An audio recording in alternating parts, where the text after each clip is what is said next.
Le silence. Informé. Cultivé. Rigoureux. Pour savoir et comprendre. Mario Dumont. Jeudi 16 janvier, bienvenue à l'émission. Bon début de journée. Merci de nous avoir choisi de passer votre début de journée avec nous.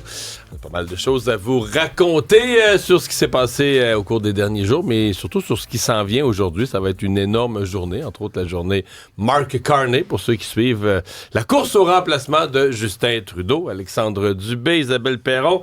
Bonjour à vous deux. Salut Mario. Je pense que je comprends pourquoi j'ai jamais gagné de mes élections. Ah oui, comment ça, Mario? Pas de casquette. Ben oui. C'est là qu'on y pense. C'est comme ça qu'on parle aux C'est gens. vrai.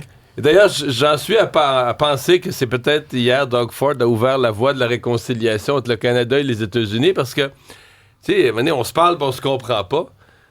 Mais on avait vanté Twitter à une époque, on disait à 140 caractères, ça t'oblige à regrouper ta pensée, là, tu sais, À synthétiser. synthétiser. Mais là, quand il faut que tu écrives ton message sur une casquette, sur une calotte, là, c'est comme, hey, T'as 3-4 mots.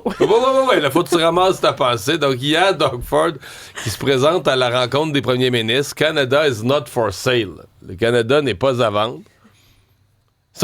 Écoute, le Donald, s'il y a une chose qu'il comprend, c'est la casquette. Ben oui, il parle le même langage. Ouais. Make America Great Again, Canada's not for sale. J'ai aimé, moi, son coup d'éclat hier. Il a volé oui. le show, M. Ford. Complètement. Il est arrivé avec un langage de leadership. Ben, Et t'as fouillé sur la dite casquette, Isabelle? C'est parce que c'est une compagnie qui existe et là, les ventes, depuis qu'il a porté cette casquette-là, c'est je veux dire, exponentiel. Là. C'est strongandfreehat.ca. Vous pouvez acheter soit une casquette ou une tuque au coût de 45 $ canadiens, bien évidemment, parce que c'est fait chez nous. Y a-tu juste ce message-là, Canada is not for sale? Il y a Strong and Free ou Canada is not for sale, les deux. Puis ça, c'est venu au fait... S'ils s'appellent Strong and Free, ils sont très canadiens. Ils n'ont pas le Québec libre dans leur Ils choix. n'ont Là. pas, non, du tout est en C'est anglais. beaucoup. Non, eux autres ont réagi au fait que Justin Trudeau a démissionné. Puis quand ils ont commencé à entendre parler du 51e État, ils se sont dit, bon, là, il faut faire quelque chose. Ils sont deux cofondateurs là-dessus. Puis c'est ce qu'ils disent. Il y en a un qui est progressiste, l'autre est conservateur. Puis il dit qu'ensemble, ils dirigent une stratégie de conception entreprise d'innovation créative pour la capitale nationale. Et depuis que M. Ford a partagé cette publication-là, ils ont vendu à peu près, ils recevaient 5 courriels par minute. En l'espace de 90 minutes, ils ont vendu pour 20 000 $ de chapeaux. Ils les vendent combien? 45 $. Quand même. C'est à peu près le prix du marché. Là. Ouais, C'est entre 30 c'est et- cher pour une casquette. Ouais. Tu sais, ben, c'est brodé. C'est le là. prix d'une super belle casquette de sport officielle de l'équipe. Là. Puis C'est eux pas autres- le prix d'une casquette chez Winners. Là. Non, mais eux autres, ils veulent faire l'espèce de la chaîne d'approvisionnement canadienne. Fait que, Ouais, je non, comprends. quelque chose de brodé, ça se peut. Puis eux autres, au fait, le bureau a contacté l'entreprise le mardi. Ils ont dit, est-ce que vous pouvez faire quelque chose pour Doug Ford? Ils ont contacté l'entreprise à 8 h le matin. Ils ont travaillé là-dessus toute la journée pour essayer de lui pondre une casquette là, pour le soir. Ouais, parce que d'un côté, c'est le drapeau canadien, de l'autre côté, c'est 1867. Là. Ouais. Puis sur le devant, évidemment, le message Canada pas à vendre. T'as chouette marine ou rouge, là, selon ta palette. Tu peux l'avoir en rouge. Oh, Mais là, si Doug Ford l'avait mis rouge, il aurait eu l'air de barber.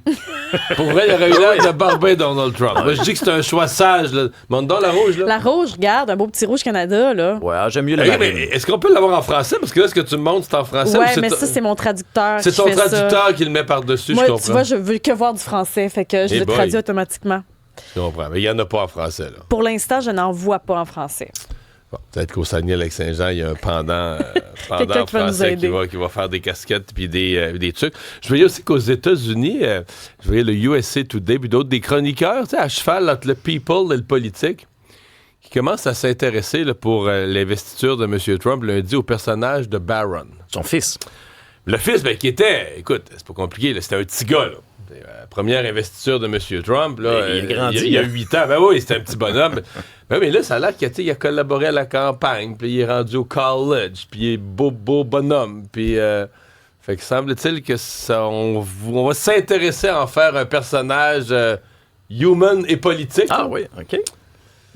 À suivre. Et ça a l'air qu'on donne même un crédit à Barron, là, qui aurait aidé son père à aller chercher le vote des jeunes hommes 18-20 ans, 18-25 ans, qui a été un des succès de la campagne de Trump. Parce que les autres enfants de M. Trump sont très à l'avant-scène, que ce soit Don Jr., notamment Don Jr., qui est possiblement qui était au Groenland cette semaine. Le plus vocal. Oui, qui revient d'une tournée au Groenland. Au Ça a l'air nom que de ça a son bien père. été. Mais c'est parce que il était là au Groenland, lui il a dit, il est revenu de là, il dit mais ça n'a pas de bon sens à l'accueil. Oui, il Les était gens- enchanté. Ben oui, les gens là-bas nous accueillent, ils rêvent de faire partie des États-Unis. Et Fox News, je pense pas qu'on puisse accuser d'être anti-Trump ou de vouloir faire des gens bêtes à Trump, Non. mais Fox News a envoyé un envoyé spécial, un journaliste, le reporter, sur place au Groenland pour un reportage. Ils n'ont pas trouvé grand monde. Tout le monde disait on veut pas le voir. C'est clair. Pour vrai, sérieux. Je suis pas Ah ouais. surprise. Tout le monde disait Trump, les pires choses sur lui, on veut pas le voir ici, on veut pas faire partie des États-Unis.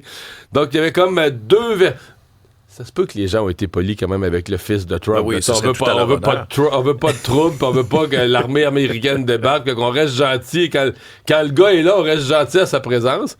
Mais quand il est reparti, puis on demande vraiment au peuple ce qu'ils en pensent, on obtient un autre son de cloche. Parlant de Groenland, c'est le genre de température qui s'en vient. Hier, tu nous soulignais, pas de grand froid, pas de tempête de neige, mais là, le grand froid peut-être là, à l'horizon. Au début de la semaine prochaine, au fait, le coup de théâtre va se passer dans la nuit de dimanche à lundi où les températures vont chuter solide. Les maximums prévus la semaine prochaine, moins 14, moins 16 et moins 12. C'est mieux ça que dans le Ce compte qui de veut banque. dire que dans mais la quand nuit, même. on est dans le moins 20. Là. Oui, moins 23, moins 19. Ça, ce sont les températures au thermomètre. On parle pas encore du ressenti, des vents et tout ça. Il n'y aura pas de neige, bien évidemment. Là, c'est du soleil. Donc, souvent, quand le ciel est dégagé comme ça, on perd notre chaleur rapidement. Ça sera froid jusqu'à jeudi prochain. Là, c'est vraiment la semaine prochaine où il va falloir vraiment trouver nos hot shots dans nos mitaines. Est-ce que ça vient avec un gros mot? Un vortex? Un vortex polaire. Mais ça arrive souvent, là, ce vortex, une espèce de descente Mais ça d'air fait plus froid. peur. Ben, c'est parce que vortex, on dirait que c'est la fin du monde. Mais il y en a toujours des vortex. ok. Là. Tu sais, faut pas capoter avec les mots. Bon. Puis ça arrive, tu sais, à chaque hiver, on a une journée à moins 35 un moment donné en ressenti. Là. Bon.